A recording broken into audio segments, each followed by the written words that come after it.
Shalom Ibu Bapak Saudara terkasih dalam nama Tuhan kita Yesus. Semangat pagi. Bertemu kembali di channel Rio Nando Butar-Butar dalam khotbah 5 menit aja atau kelima untuk renungan harian. Renungan pada hari ini saya ambil dari kitab Titus pasal yang kedua ayat yang ke-11. Demikian kesaksian firman Tuhan. Karena kasih karunia Allah yang menyelamatkan semua manusia sudah nyata. Keselamatan yang nyata. Ibu bapak saudara terkasih dalam nama Tuhan kita Yesus, berbicara tentang keselamatan, maka pribadi atau oknum yang dapat menyelamatkan adalah beliau atau pribadi yang berkuasa, berwenang, melepaskan atau melakukan pembebasan kepada siapapun itu.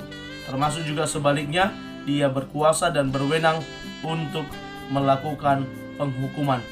Itulah yang dinamakan keselamatan yang diberikan oleh pribadi kepada seseorang.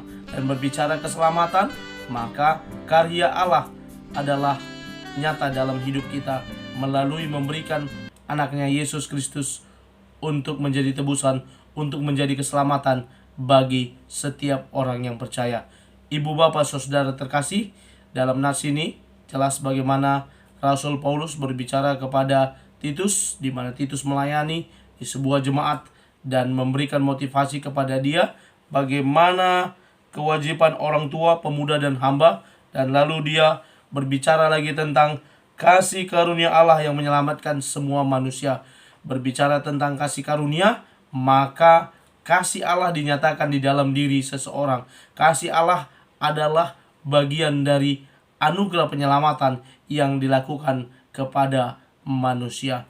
Ibu bapak saudara terkasih, dalam nama Tuhan kita Yesus, berbicara tentang keselamatan yang nyata, maka hal ini merupakan bentuk dari kasih Allah tersebut, di mana keselamatan itu adalah nyata, bukan mimpi, bukan halusinasi, dan juga bukan hanya sekedar iming-iming, dan juga bukan hanya sekedar menyenangkan hati dan telinga, tetapi nyata seperti yang dinyatakan oleh Rasul Paulus dalam nats ini. Sehingga setiap orang yang mendengarnya boleh percaya kepada Yesus, boleh menerima dia sebagai Tuhan dan Juru Selamanya. Karena itu ibu bapak saudara terkasih dalam nama Tuhan kita Yesus, yang diminta dari nats ini untuk kita juga saat ini, untuk dapat kita implementasikan dan kita terapkan dalam kehidupan kita sehari-hari.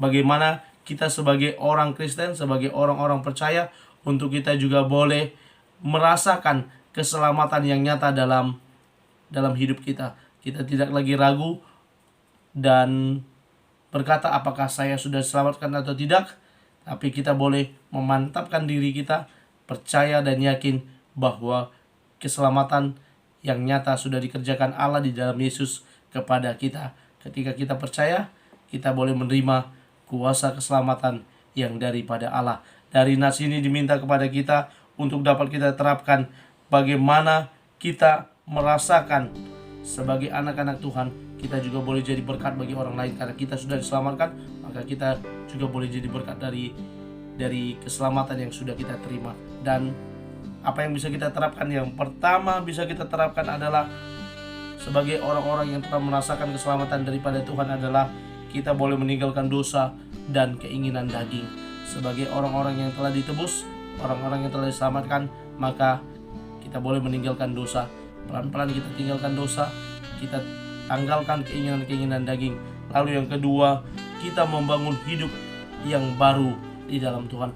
Hidup yang baru yang dinyatakan melalui perubahan karakter hidup yang lebih baik, menyenangkan hati sesama dan menyenangkan hati Tuhan. Yang ketiga dikatakan pengharapannya terpusat kepada Yesus. Ada pengharapan yang pasti di dalam diri setiap orang yang telah diselamatkan, baik pengharapan secara jasmania maupun secara rohania, bahwa di kehidupan yang akan datang keselamatan tersebut akan berbuah melalui anugerah yang kita terima, mahkota yang kita terima dari apa yang kita percayakan. Karena itu ibu bapak saudara terkasih dalam nama Tuhan kita Yesus, kiranya firman Tuhan ini boleh menguatkan kita untuk kita tetap setia dalam menjaga keselamatan yang telah nyata kita terima. Selamat beraktivitas, Tuhan Yesus memberkati. Shalom.